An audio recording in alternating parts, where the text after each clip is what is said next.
Bonjour, aujourd'hui une vidéo sur les grandeurs mesurées et les sources d'erreurs.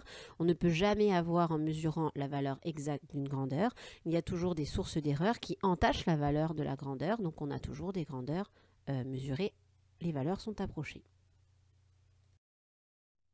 Qu'est-ce qu'une grandeur physique ? Une grandeur physique est une grandeur que l'on peut mesurer ou que l'on peut calculer à partir d'autres grandeurs qui en général sont, elles, mesurées. Elle est toujours associée à une unité qui possède un nom et un symbole.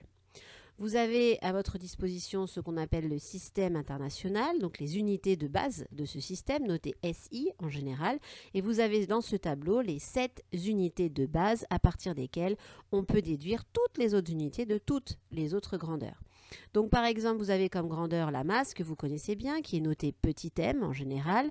Parfois c'est grand M, mais la majorité du temps c'est petit m. Son unité, le kilogramme, symbole kg. Vous avez aussi le temps, très important, noté petit t, dont l'unité est la seconde, petit s. Vient ensuite la quantité de matière que vous connaissez aussi, petit n en mol, attention, symbole MOL. Vous avez ensuite les autres, longueur, en mètres, l'intensité du courant électrique en ampères, la température, attention, en degrés Kelvin, et l'intensité lumineuse que vous connaissez pas ou moins en candela. Alors, un exemple de grandeur physique. La vitesse, petit v, est une grandeur qui s'exprime, vous le savez bien, en mètres par seconde, son unité. Alors attention, mètres par seconde serait l'unité dans le système international de la vitesse. Vous savez qu'on peut évidemment l'exprimer dans d'autres unités. Elle peut donc se mesurer, soit avec, elle peut se mesurer avec un capteur de vitesse, ou alors elle peut se calculer si vous connaissez la distance parcourue et le temps de parcours avec la formule bien connue V égale D sur T. Donc un exemple de grandeur physique à laquelle il faudra toujours associer son unité. Alors, cette année, on va s'intéresser beaucoup à la notation de ces unités et surtout à la manière dont on manipule ces unités quand on veut faire ce qu'on appelle une analyse dimensionnelle. Alors, quand on veut parler d'une unité, qu'on veut rédiger en parlant d'unité, on utilise la notation entre crochets pour l'unité en question. Donc, par exemple, si on veut parler du temps et de l'unité du temps, on va mettre un petit t entre crochets et son unité sera la seconde, donc petit t entre crochets égale S. Ensuite, pour la distance par exemple, petit d entre crochets en mètres, donc égale petit m. Et si je veux manipuler les unités dans la formule V égale D sur T, on aura l'unité de la vitesse égale l'unité de la distance divisée par l'unité du temps, et ça nous donne des mètres divisé par des secondes, que vous savez pouvoir écrire aussi ms-1. Alors, venons-en maintenant aux sources d'erreur lorsqu'on mesure une de ces grandeurs physiques.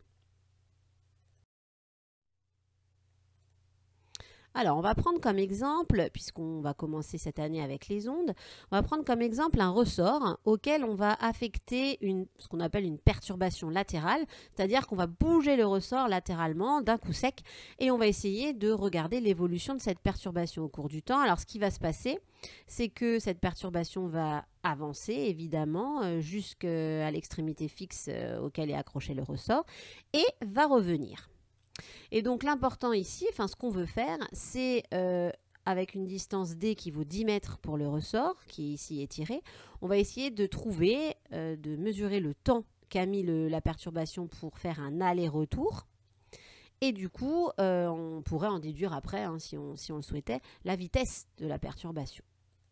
Alors voilà, grâce à un chronomètre, ce que plusieurs groupes d'élèves ont réussi à obtenir. Donc par exemple, premier groupe 1,13 secondes pour l'aller-retour, cinquième groupe 1,13 aussi, mais les autres 1,12, 1,15, 1,11. D'où viennent ces différences? Pourquoi tous les élèves ne trouvent pas la même chose? Alors évidemment, pourquoi? Parce qu'il y a un temps de réaction de vous, de l'opérateur, de l'expérimentateur, qui va mettre un certain temps à déclencher le chronomètre et surtout à l'arrêter. Et donc, du coup, on a une erreur due à ce temps de réaction qui n'est pas le même pour tout le monde. On appelle ça une erreur aléatoire. Alors, pourquoi aléatoire? En fait, regardez, alors la valeur vraie d'une grandeur, on a dit qu'on ne pouvait jamais y accéder, la valeur exacte, mais elle existe. Et quand on mesure, on trouve des valeurs qui sont soit plus grandes, soit un peu plus grandes, soit un peu plus petites que la valeur vraie. On appelle ça les valeurs estimées, ici en rouge. Et donc, c'est aléatoire puisque c'est soit un peu avant, soit un peu après la valeur vraie. Et ici, c'est dû à l'expérimentateur. Les causes, c'est donc soit l'opérateur, donc vous qui êtes peu fiable ou qui ne manipulez pas correctement, ou un instrument de mesure qui serait peu fiable, c'est-à-dire qui ne marcherait pas correctement et qui des fois donnerait une valeur, des fois une autre valeur. Ça peut arriver avec certains instruments. Alors pour remédier à ce problème, pour éviter ce genre d'erreur aléatoire, on peut faire de nombreuses mesures parce que plus on fait de mesures, plus on voit si évidemment l'erreur se répète et prendre la moyenne de ces mesures.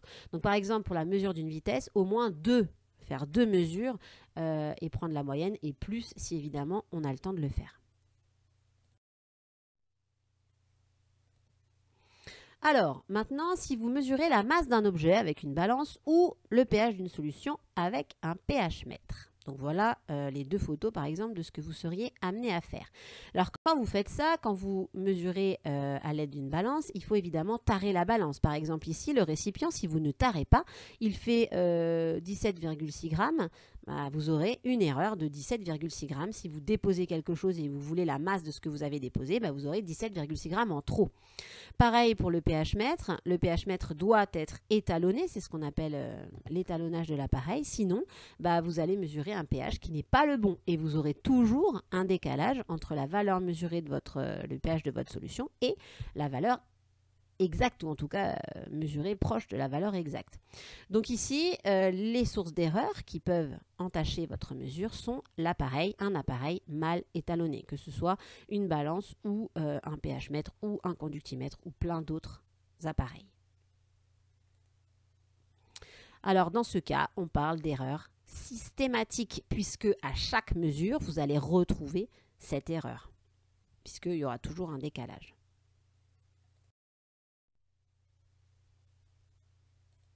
Alors, si maintenant vous mesurez le volume d'une solution versée grâce à une burette, vous connaissez bien le fonctionnement de la burette. Donc, par exemple, si vous avez un liquide à faire descendre grâce à une burette, vous lisez le volume versé grâce au ménisque ici. Le bas du ménisque doit se retrouver sur le trait de la graduation. Le problème, évidemment, c'est qu'on peut mal lire sur une burette et si on lit mal, évidemment, il y a une erreur de lecture. Donc voilà ce qui représente les erreurs qu'on pourrait commettre. Si par exemple on met l'œil bien en face, le bas du ménisque est bien sur le trait, ça marche. Si par contre on se met trop au-dessus, trop en dessous, on lira un volume erroné. Donc ici, la source d'erreur, c'est la mauvaise lecture de l'opérateur. On peut parler d'incompétence de l'opérateur ou de manque de compétence de l'opérateur. On parle encore d'erreur systématique puisque l'opérateur va toujours faire la même erreur à chaque lecture. Donc on aura toujours cette erreur systématique. Alors pour les erreurs systématiques, voilà, vous avez toujours les mêmes erreurs qui sont produites, donc vous êtes toujours décalé par rapport à la valeur vraie. Les valeurs estimées seront proches, mais par contre seront toujours décalées de la même valeur en fait de la valeur vraie. Alors les causes sont un instrument de mesure mal étalonné ou alors une mauvaise utilisation et toujours la même mauvaise utilisation de l'appareil par l'opérateur. Pour remédier à ces problèmes, il faut bien vérifier l'étalonnage des appareils, réétalonner si nécessaire, faire une deuxième mesure pour vérifier qu'on trouve à peu près la même valeur, pour éviter les erreurs d'étourderie qui arrivent évidemment à tout le monde et qui feraient que, évidemment, on a des valeurs trop éloignées les unes des autres. Alors voilà une petite modélisation de ce qui peut arriver comme type d'erreur.